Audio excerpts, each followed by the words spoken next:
नमस्कार, बहुत स्वागत है आपका न्यूज़ 18 के डिजिटल प्लेटफॉर्म पर। मैं हूं आपके साथ प्रशांत कटारे। तो बात अमेरिका और ईरान के बीच चल रही बातचीत के बीच इजरायल ने ईरान पर हमला क्यों रोक दिया है, बताएंगे आपको। दरअसल इजरायल अमेरिका की सैन्य मदद के बिना ईरान पर किसी भी हाल में हमला नहीं कर सकता। इजरायल के पिछले दोनों हमलों के दौरान अमेरिकी एयरक्राफ्ट कैरियर भारी हथियारों के साथ इजरायल की मदद के लिए तैयार थे। इन दोनों एयरक्राफ्ट कैरियर्स पर से 150 से ज़्यादा fighters jets, air defence systems और मिसाइलें तैनात थीं। इसके अलावा अधिकारियों को चिंता इस बात को लेकर है कि अगर युद्ध छिड़ता है तो युद्ध के केंद्र में इजरायल नहीं बल्कि अमेरिका होगा।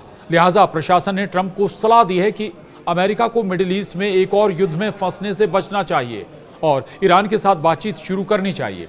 इसके अलावा अमेरिकी अधिकारियों का यह भी मानना है कि अगर युद्ध शुरू ही होता है तो अमेरिका को यह सुनिश्चित करना होगा कि ईरान के तमाम परमाणु स्थल पूरी तरह से ध्वस्त हो जाएं। रिपोर्ट्स के मुताबिक ट्रंप की मनाही ने इजरायल को हैरान कर दिया है और उसमें फिलहाल हमला करने का फैसला टाल दिया है। डोनाल्ड ट्रंप ने ईरान के साथ मिलकर इजरायल के साथ खेल कर दिया है। इजरायल ईरान पर हमला करने के लिए तैयार बैठा था, लेकिन ट्रंप ने ऐन वक्त पर इजरायल को हमला करने से रोक दिया। न्यूयॉर्क टाइम्स की रिपोर्ट में ट्रंप प्रशासन के अधिकारियों और अमेरिका के अन्य अधिकारियों के हवाले से कहा गया है कि इजरायल ईरान के परमाणु सुविधा केंद्रों पर हमला करने की तैयारी कर रहा था, लेकिन डोनाल्ड ट्रंप ने इजरायल को इजाजत देने से इनकार कर दिया। इजरायल के लिए यह बहुत बड़ा झटका है, क्योंकि ट्रंप अगर इजरायल को हमला करने से रोक रहे हैं तो इसका मतलब है कि अमेरिका और ईरान के बीच परमाणु समझौते पर कोई बड़ी डील होने वाली है।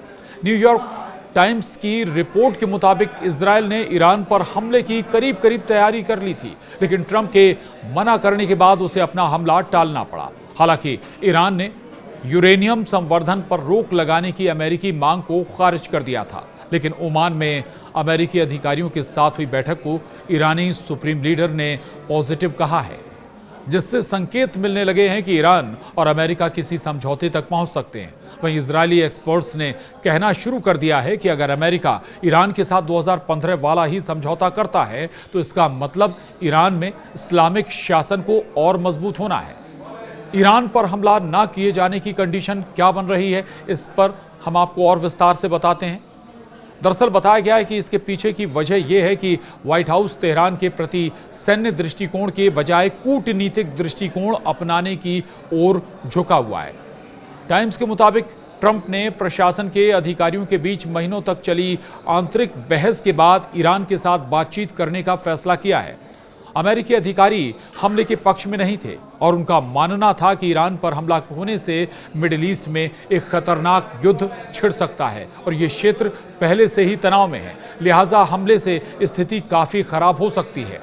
लिहाजा अमेरिकी अधिकारी लगातार ट्रंप को डिप्लोमेसी के रास्ते पर चलने के लिए प्रेशर बना रहे थे। इस महीने की शुरुआत में इजरायली प्रधानमंत्री बेंजामिन नेतन्याहू ने व्हाइट हाउस में अमेरिकी राष्ट्रपति डोनाल्ड ट्रंप से मुलाकात की थी। इस दौरान ट्रंप ने साफ शब्दों में उनसे कहा था कि अमेरिका ईरान के खिलाफ इजरायली हमले का समर्थन नहीं करेगा, जिसके बाद इजरायल के अरमानों पर पानी फिर गया। राष्ट्रपति डोनाल्ड ट्रंप ने पिछले सप्ताह नेतन्याहू के साथ ओवल ऑफिस मीटिंग के दौरान घोषणा की थी कि अमेरिका ईरान के साथ परमाणु समझौते पर बातचीत कर रहा है, जबकि बेंजामिन नेतन्याहू पिछले महीने से ही ईरान पर हमला करने के लिए ट्रंप प्रशासन पर भारी प्रेशर बना रहे थे। हालांकि ट्रंप उनसे कई बार सहमत होते दिखे और उन्होंने ईरान पर हमला करने की बात सार्वजनिक तौर पर भी कही, लेकिन अपने प्रशासन में आंतरिक विरोध के बाद ट्रंप ने इजरायल को बड़ा झटका दे दिया। अमेरिका ईरान के बीच परमाणु समझौते पर वार्ता का दूसरा दौर शनिवार को होने वाला है।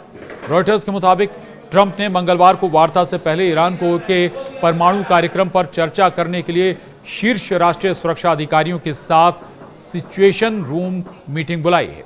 हालांकि इजरायल से आ रही रिपोर्ट्स के मुताबिक उसने फिलहाल हमले की योजना स्थगित जरूर की है, लेकिन उसने हमले का विचार नहीं बदला है।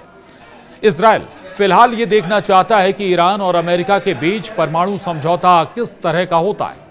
इजरायली सूत्रों के मुताबिक अगर समझौते में ईरान अपने न्यूक्लियर मटेरियल्स, परमाणु स्थल और परमाणु उपकरणों को ध्वस्त करने पर तैयार हो जाता है तो इजरायल हमला नहीं करेगा, अन्यथा इजरायल हमला कर देगा। यानी इजरायल अभी भी अपने फैसले से पीछे नहीं हटा है, बस इंतजार है कि कब हरी झंडी मिलती है अमेरिका की ओर से। आज के लिए इतना ही, नमस्कार।